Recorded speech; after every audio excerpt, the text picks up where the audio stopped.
Hi, my name is Mike Hardy and I want to welcome you today to our online gathering where we're going to be reflecting on Sabbath. We're going to hear some highlights from Stephen Jeff's message last week when he talked about Sabbath, just to remind us about what we're doing and why we're doing what we're doing. And today's going to be more of a reflective service where we utilize some of our songs of worship that we have at Goodlife, and also take some time to reflect on the Psalms, a practice that we were doing last year. And so I hope this time today is refreshing, it's enriching for your soul, and it really encourages you to slow down, to rest, to be aware of God's goodness in your life. So let's take this time together to do that.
Love is patient.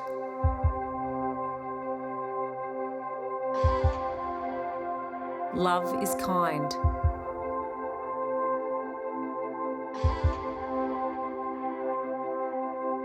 It does not envy.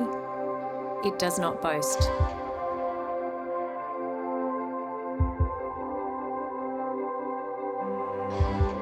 Love is not proud. It does not dishonor others. Love is not self-seeking. It is not easily angered. Love keeps no record of wrongs.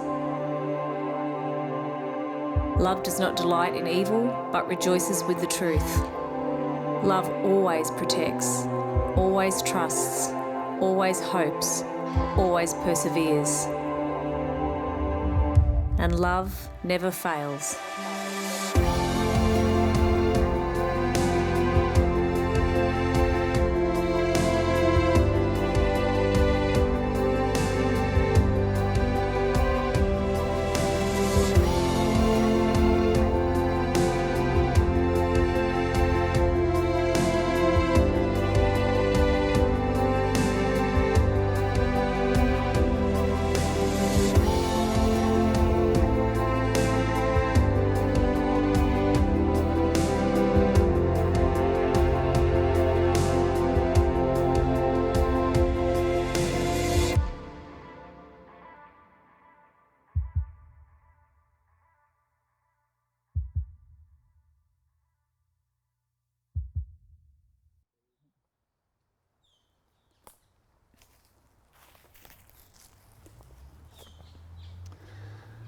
Well, good morning, Goodlife. It's so good to be with you. And you may recognise this spot. It was about 12 months ago that I shared on the idea of Sabbath and started to talk around what that looked like in the journey in the context, I guess, of my life at the time.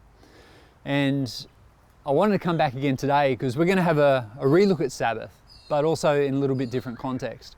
So I've called today's message Sabbath Through the Storm. And I'm convinced that all of us are going to face storms, and all of us are going to have these moments in our lives where we have to navigate them. I love a quote that I shared last time I spoke by Walter Brueggemann. He's an American theologian, and he said this: "Those who keep the Sabbath live all 7 days differently." I believe there's something significant about this, because when we practice that Sabbath, it should actually change the other 7 days we live. And it's also about living each of those 7 days in the spirit of Sabbath. There's a story in the Gospels where Jesus talks to this idea of storms, and it caught my attention because there's a few things in it that really stood out. Now, to give you a little bit of context, this story is just after one of the great miracles of the Bible where Jesus has fed the 5,000. Let me read to you from Mark chapter 6, verse 45 to 52. Immediately after this, and this being the feeding of the 5,000, Jesus insisted that his disciples get back into the boat and head across the lake to Bethsaida, while he sent the people home. And after telling everyone goodbye, he went into the hills by himself to pray. Late at night, the disciples were in the boat in the middle of the lake, and Jesus was alone on the land. And he saw that they were in serious trouble. Rowing hard and struggling against the wind and the waves, about 3 o'clock in the morning, Jesus came towards them, walking on water. He intended to go past them, but when they saw him walking on water, they cried out in terror, thinking he was a ghost. They were all afraid when they saw him, but Jesus spoke to them at once. "Don't be afraid," he said. "Take courage, I am here." Then he climbed into the boat and the wind stopped, and they were totally amazed, for they did not understand the significance of the miracles of the loaves. Their hearts were too hard to take it in. There are a few things in this story that caught my attention. The first of those is that Jesus insisted the disciples get in the boat. Now, we're talking about the creator of the universe here.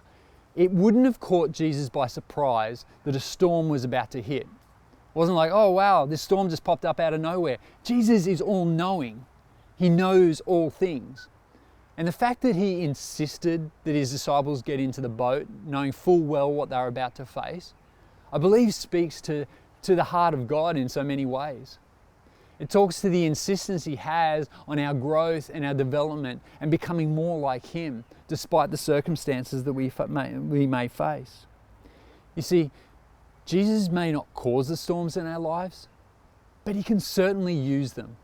He can use them to shape us and mold us. And I, for one, am so thankful for that insistence of God, of that work of the Spirit in our lives that continues to shape and mold us. The other thing that jumped out at me was this idea that they were in serious trouble. Now, we're going to navigate storms, and there are going to be times in our lives that feel like we're in serious trouble. Or in actual fact, we may well be in serious trouble. Now, what often happens in these storms is that they're marked with uncertainty. We're unsure of what the next step may look like. We're unsure of, how it's ever going to end. We're unsure if we're actually even going to get through this storm. The thing that I find really interesting in this story is that 4, maybe even 6 of the disciples that were in this boat were actually career seasoned fishermen. Being on the water wasn't anything new or unfamiliar to them. They knew what can happen on this lake. They've probably faced storms like this before. But we see in this situation where, again, they started to be gripped by fear. They started to forget the things that they knew. And that's what happens so often in storms in our own lives. We fail to remember the things that we actually know. We fail to remember that actually we've been through these things before and we came out it okay. And we focus on maybe where the potential end could be as opposed to, okay, what's the next step I need to take? And we forget that God is good, that God is faithful, that the storm will pass, that the boat won't sink. So when these seasons of uncertainty come along, we've got to align our thinking to the things that we know to be true and good and right in these circumstances we find ourselves in. What I know to be true is that when we're facing a storm, we need to keep our eyes fixed on Jesus. When Jesus is at the center of all that we're walking through, when he is at the center of our lives, it is then that we find ourselves in a position to be able to get through the storm, because he is at work in our lives through that. Then there's the words of Jesus. It's the only words that he spoke in that moment after he came out on the water. And it's where he said this: "Don't be afraid. Take courage. I am here." Do you need to hear those words of Jesus into the storms that you might be walking through in your life today? Do you need to hear those words to encourage you to keep going, to keep walking in the fullness of all that he's called you to, and get you to the other side? If that's the case today, I want those words to ring true, just as they did for the disciples on that lake thousands of years ago. They are true for us here today. Take courage. Don't be afraid. He is here. So how does Sabbath fit into this story? Well, if it was the presence of God that calmed the storm in the story about the disciples, then I know that I need and desire that presence of God in my own life. If it's the presence of God that gives courage to walk through the storms, if it's the presence of God that brings peace in the midst of anything that we may be facing, then that presence needs to be indwelling and part of our life. And that's where Sabbath comes into it. Because I believe the practice of Sabbath is what creates the environment for his presence in our lives. It creates that space where our eyes can be fixed on him no matter what is going on around us. I love this quote by John Eldredge. John Eldredge is an author. Some of you may know his book, Wild at Heart. He's recently just done a new book called Resilient, Restoring Your Weary Soul in Turbulent Times. And he says this: "To live in this hour is without quiet. If you begin to cultivate quiet in your life, you will find God." Let me just read that again. To live in this hour is to live without quiet. But if you begin to cultivate quiet in your life, you will find God. We are created to be filled with the living God. We need this experience, this infilling of God in our lives. We need this union of Christ within us. So when the storms come, Christ is at the center of our very being and will get us through those. Now there's a couple of scriptures that speak to that I just want to read for you today. They're great verses. The first one is in Ephesians 3:16. It says, "I pray that from his glorious unlimited resource, He will empower you with inner strength through His Spirit. See, it's when the Spirit is dwelled within us, we have access to this unlimited resource to navigate all that life throws our way. To not just survive the storms, but to actually thrive through them and to become better people at the end of them. And then in John 15:5, and we've talked about this verse before as a community as well. It's where we talk here about the vine and the branches. And He says, I am the vine and you are the branches. As you live in union with me as your source, faithfulness will stream from within you. But when you live separate from me, you are powerless. We need the presence of God in our lives. We need that union with Jesus and the Holy Spirit dwelling in us to navigate all that life throws at us and comes our way. So just a quick refresher. As we looked at, as I talked about last year, this idea of Sabbath. And as I said at the start, John Mark Comer talks around these 4 ideas and practices of Sabbath. So what I want to do is do a quick summary of those 4 things and then think about how they apply to this idea of Sabbathing through the storm. The first one is to Sabbath is to stop. To stop working. And that's not just stop doing the paid work. Stop doing the work we do when we get home on the weekends, the chores we need to do, the jobs we didn't do during the week. It's to stop thinking about work.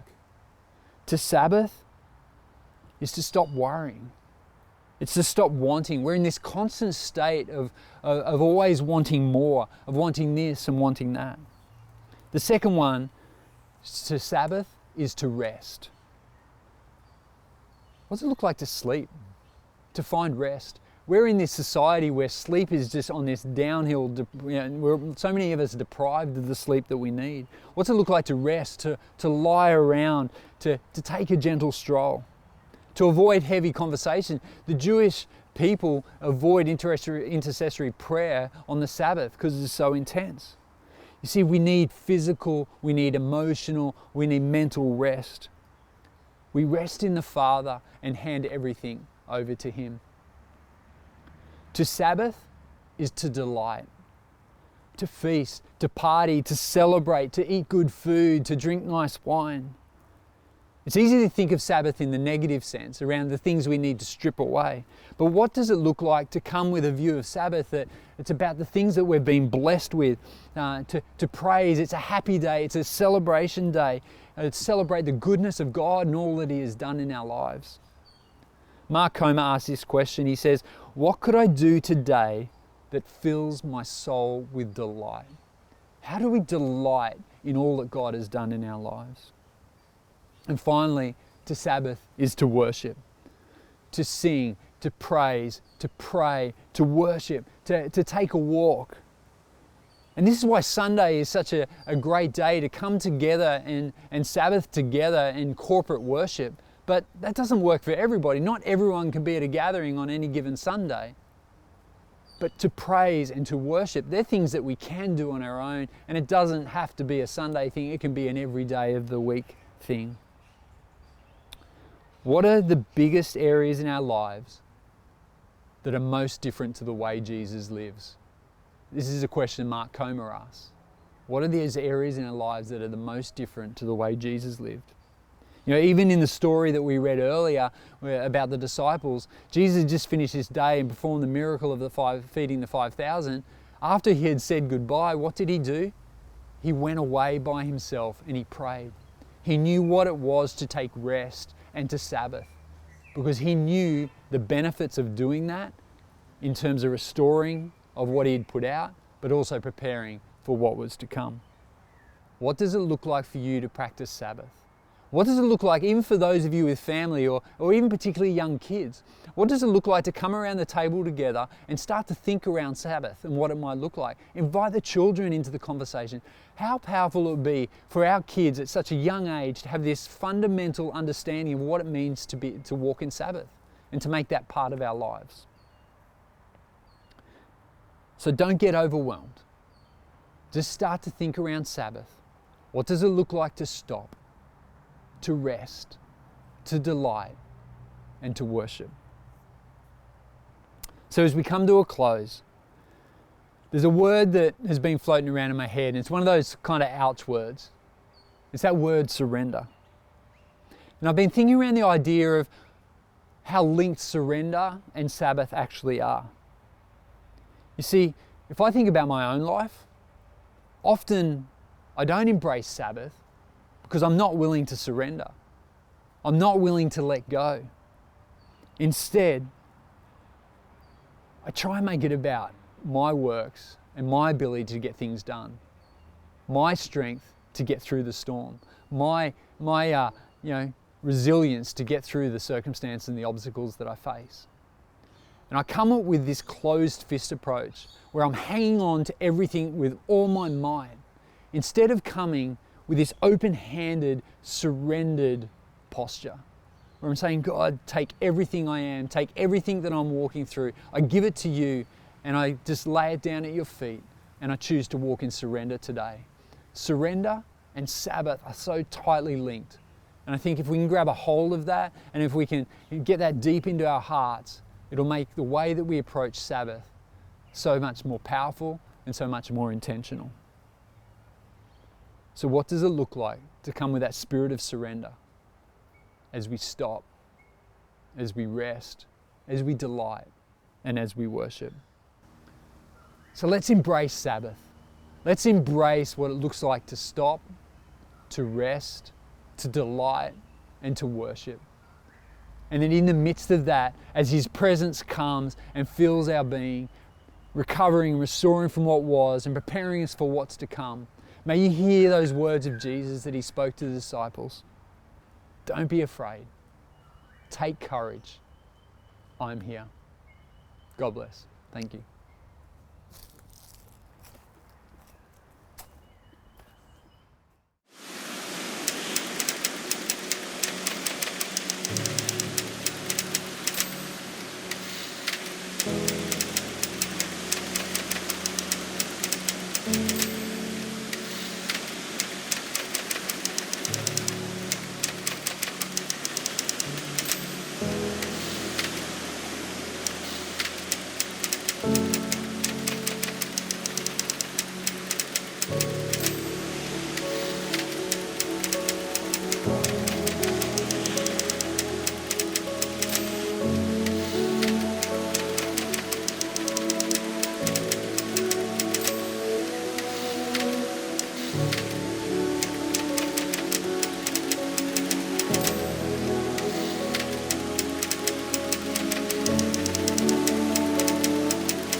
The earth shakes and mountains fall.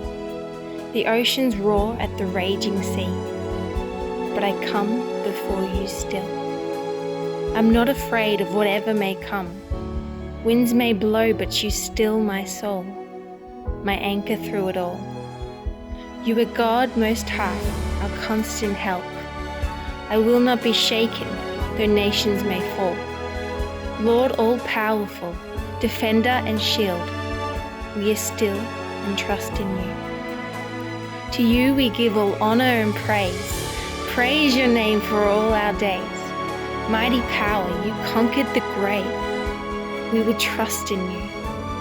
We will trust in you. Our hope is in you.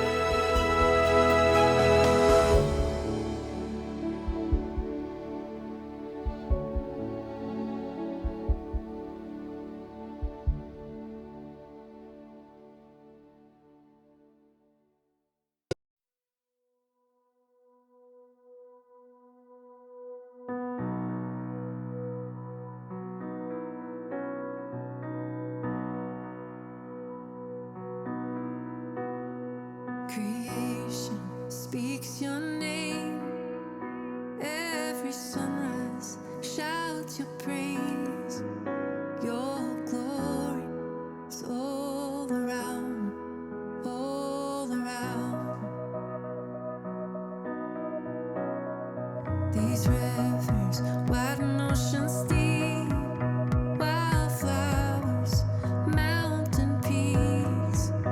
Your glory is all around, all around.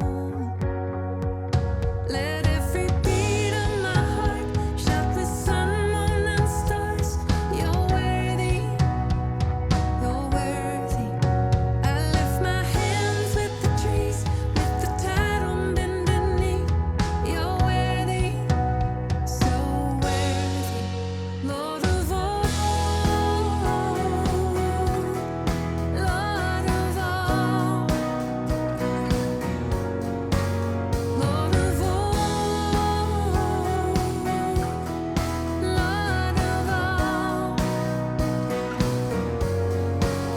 All is from you, all is for you, Lord of all. The wind is at your command, every canyon shaped by your hand. Your glory is all around, all around. All the colors you paint in the sky, fields of gold, swaying tide. Your glory is all around, all around. Let every beat of my heart shout with sun, moon, and stars. You're worthy, you're worthy. I lift my hands with the trees, with the tide on bended knee. You're worthy, so worthy, Lord of all, Lord of all, Lord of all, Lord of all. All is from you, all is for you, Lord of all.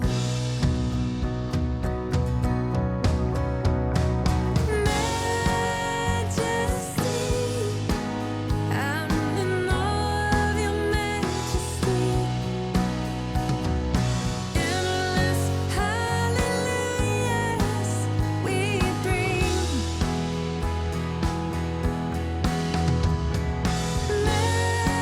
Majesty, Lord, I'm lost in your beauty. Endless hallelujahs we bring.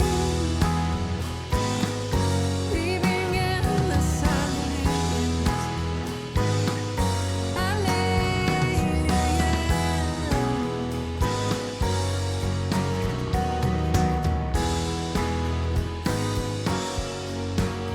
Lord of all,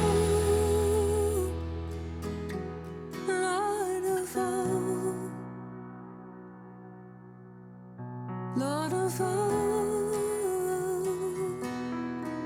Lord of all, Lord of all,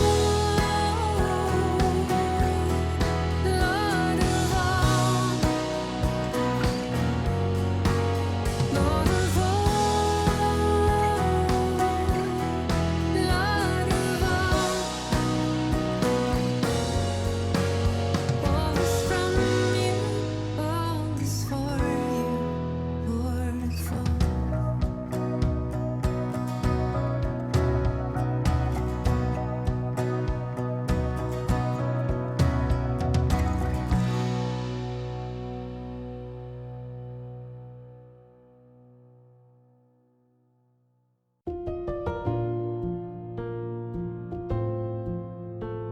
Dear God, I aspire to be like you. You don't hesitate. You don't second guess your love. You don't guess when challenges come. You don't close your eyes in the face of fear. You never let me out of your embrace. Lord, I aspire to be like you. I aspire to never second guess your presence.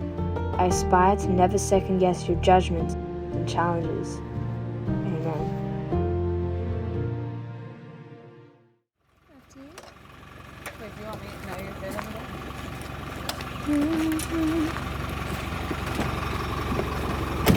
Doing your pop.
You give life, you are love, you bring light to the darkness, you give hope, you restore every heart that is broken. Great are you, Lord. You give life, you are love, you bring light to the darkness, you give hope, you restore every heart that is broken. And great are you, Lord. It's your breath in our lungs, so we pour out our praise. We pour out our praise. It's your breath in our lungs, so we pour out our praise to you only. Great are you, Lord. You give life, you are love, you bring light to the darkness, you give hope, you restore every heart that is broken. Yes. And great are you, Lord. It's your breath in our lungs, so we pour out our praise. We pour out our praise. It's your breath in our lungs, so we pour out our praise to you only.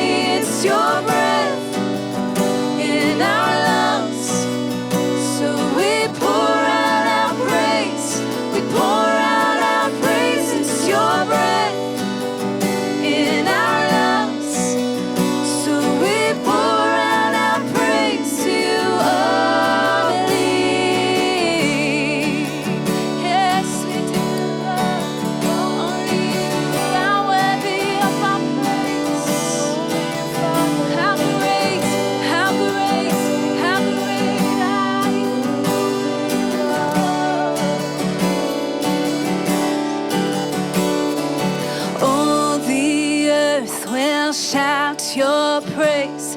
Our hearts will cry. These bones will sing. The great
Well, thanks so much for joining us today. I hope you enjoyed today's format, and I hope that was encouraging and uplifting for you.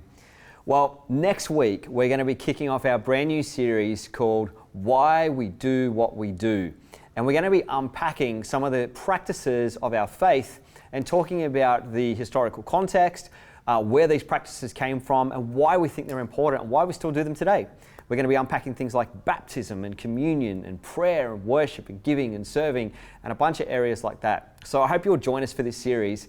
And remember, from next week, there won't be the regular online gathering at 10 a.m. on the Sunday. That's going to be released on the Monday, the same time as our podcast. And we hope you love and enjoy and appreciate this new format. We look forward to seeing you soon. God bless and have a great week.